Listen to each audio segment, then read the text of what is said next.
Hello everyone, in this video I will show you how to quickly and efficiently farm upgrade materials for leveling up your martial arts. Starting off, there are only 3 types of materials required for leveling up martial arts. Each martial art requires only one of these 3 materials to level up, and the required material varies depending on the martial art.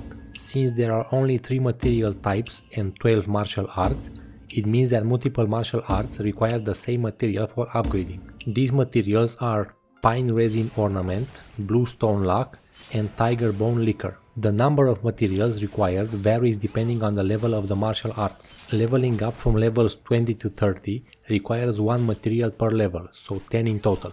Leveling up from levels 30 to 40 requires 2 materials per level, so 20 in total. Leveling up from levels 40 to 50 requires 4 materials per level, so 40 in total. And leveling up from levels 50 to 60 requires 6 materials per level, so 60 in total.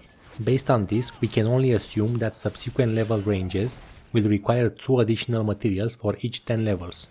Now, usually, you won't run out of upgrade materials because the game throws a lot of these at you from various events, and you can get a lot of them from various shops. However, at a certain point, especially when leveling up martial arts from level 50 to 60, or if you want to upgrade other martial arts, you will start to run out, and you will have to manually farm these as they cannot be infinitely purchased from shops. You can choose to completely reset the upgrades on any martial art for free once per season, and you will get 80% of the upgrade materials back and 100% of the breakthrough materials back.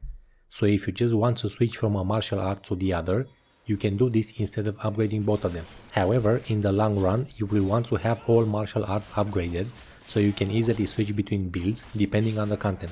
You can purchase 2 martial arts upgrade chests from the Battlepass Shop every week, which give you a total of 40 upgrade materials of your choice. There are also 3 different material types required for martial arts breakthrough, and these are Wolframite Weight, Scarlet Flame Ointment, and Bone Renewal Tonic. These are required in much less numbers to perform breakthroughs, and fortunately they drop from the same enemies that drop the materials required for upgrading the martial arts level, so in theory you should never run out of these or have to worry about breakthrough materials. You can also purchase 2 martial arts breakthrough chests per week from the Battlepass Shop, which give you a total of 10 breakthrough materials of your choice. Unfortunately, as we discussed earlier, the upgrade requirements are way higher than the 40 you get per week from the Battle Pass, especially at higher levels, so these won't help you too much if you want to upgrade your martial arts quickly. Let's see how we can farm these materials in the easiest and fastest way possible. If you select any of these materials, you will see a list of mobs that can drop the item. For each type of material, there are 3 possible enemies that can drop them. The Pine Resin Ointment can drop from Ornament Pavilion Grunts, Elites and Lieutenants. The Bluestone Lock can drop from Greenwood mobs, Elites and Lieutenants. And the Tiger Bone Liquor can drop from Buddha Fort Grunts, Elites and Lieutenants. There are essentially 3 sets of enemies that drop each material, and they are split into 3 classes: the Grunts, the Elites and the Lieutenants. The Grunts are guaranteed to drop at least 1 material required for upgrading, while the Elites and Lieutenants always drop both the upgrading and the breakthrough materials. If you open the map and go to the track target button on the right side, then switch to the mobs tab, you will see a list of all the available enemies that you can farm in the open world. If you scroll the list, you will see all the enemy types that we previously discussed from all 3 sects. Additionally, you will also see that for each sect, there is an archer enemy type. These archers don't actually drop any of the upgrade or breakthrough materials, so you can theoretically ignore them. What you want to do is choose one of the materials you want to farm, for example Pine Resin Ointment, and then press the select button on the corresponding enemies that drop this item. In this case, I will press select on the Ornament Pavilion Tug, Elite and Lieutenant. This will permanently mark all locations on the map where these enemies are currently spawned in. You can see that on each of these icons there is also a number. This represents the total number of enemies that you have marked in these specific locations.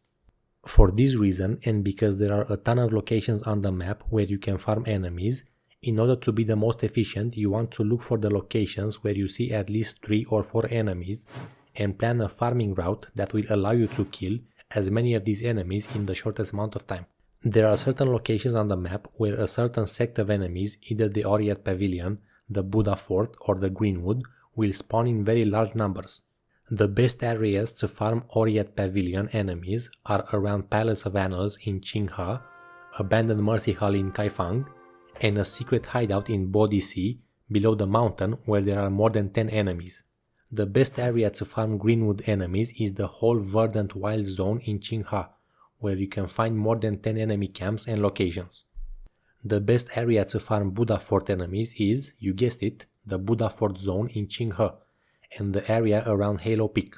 Other easy locations to farm any type of enemy for materials are the outposts, which you can clear super quickly, and you don't need to use energy to claim the rewards, because you're only interested in loot from enemies.